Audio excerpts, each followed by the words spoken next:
Hello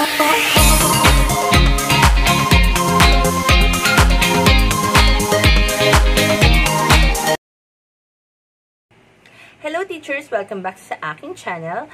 For this video, ipapakita ko sa inyo kung paano ko sinagutan yung aking TRF para sa Objective 10, which is yung adapted and use culturally appropriate teaching strategies to address the needs of learners from indigenous groups. Dito sa Objective 10 teachers, meron dalawa dyang sets. Set A and Set B.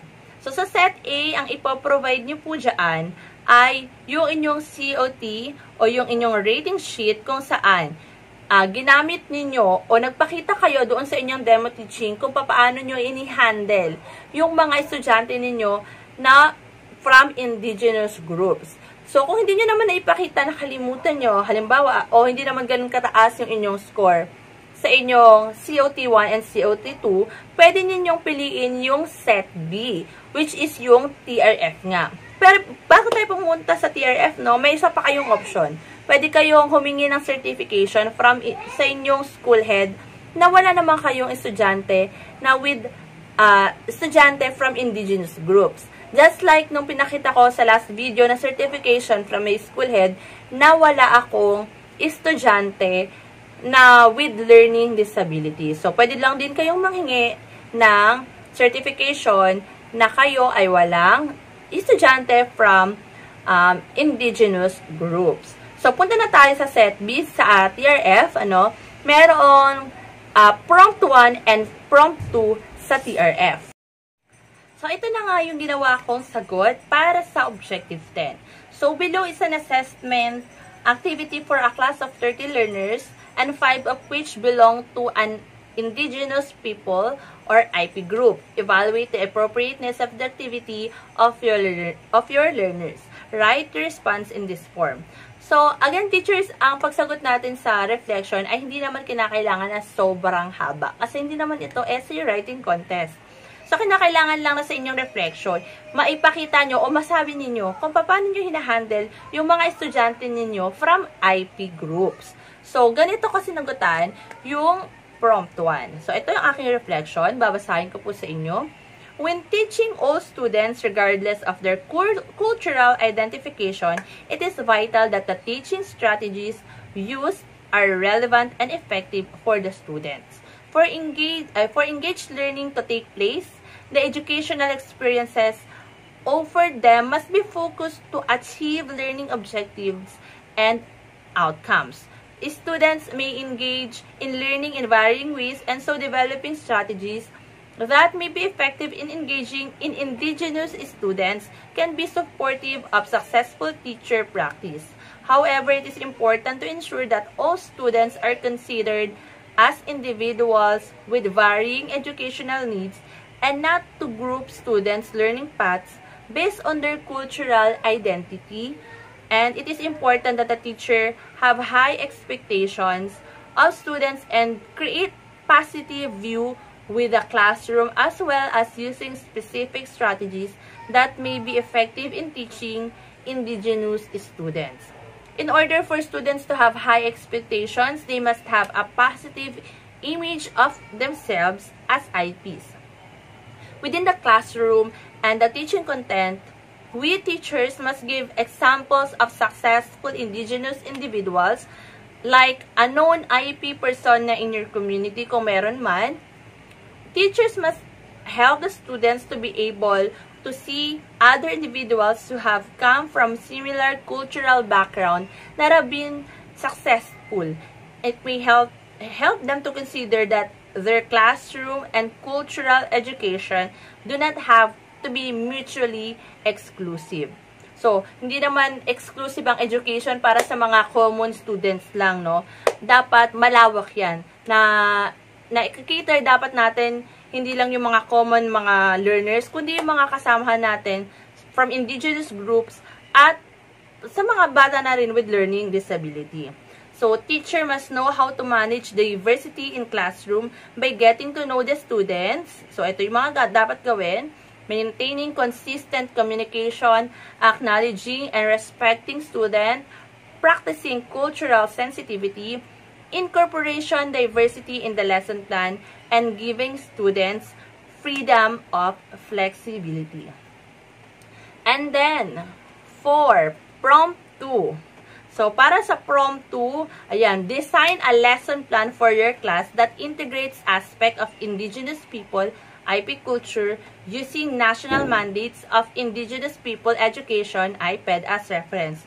So, ito yung mga Republic Act and DepEd Order na pwede nyo gawing base sa inyong ginagawang lesson plan. So, ipapakita ko naman sa inyo yung aking lesson plan na hinighlight ko kung papaano ko tinouch o inilagay dun sa aking lesson plan yung about sa mga indigenous people. So, ayan. Again, ito yung lesson plan na ginamit ko sa learners with disability. So, nilagay ko sa isang lesson plan. So, sinama ko na doon para ma-discuss ko yung sa Objective 9 and Objective 10. So, again, nilagay ko sa isang part dito sa aking lesson yung about sa Objective 10 para ma-discuss lang o maipakita sa mga bata kung anong dapat nilang gawin kapag meron silang mga kaklase na from indigenous groups. So, ito yung aking inilagay. Sa isang activity dito sa Who Wants to be a Millionaire, ayan, kasi ito yung aking activity sa engagement o pagpapalihan.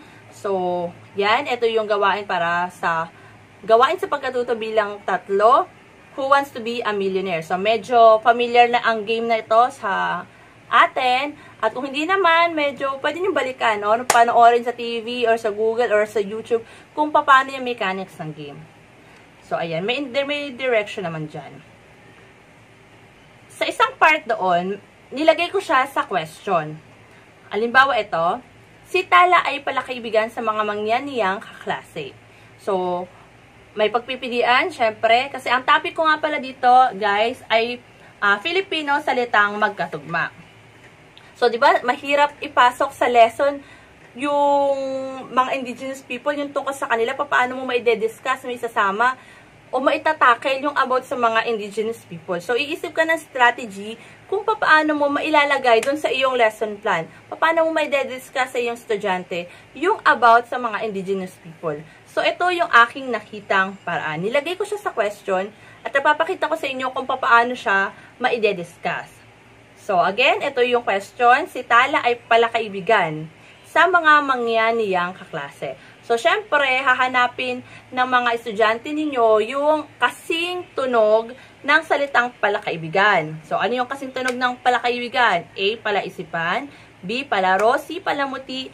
D, palimos. So, kapag naibigay na nila yung sagot, ayan, pwede nyo nang i-discuss. Pwede nyo nang ipasok yung tungkol sa mga mangyan. Kasi baka isipin nila, ano ba yung mga mangyan? O pwede naman sa umpisa, no? Sa umpisa ng question, o pwede din naman sa katapusan kapag nakapagbigay na sila ng salitang katunog.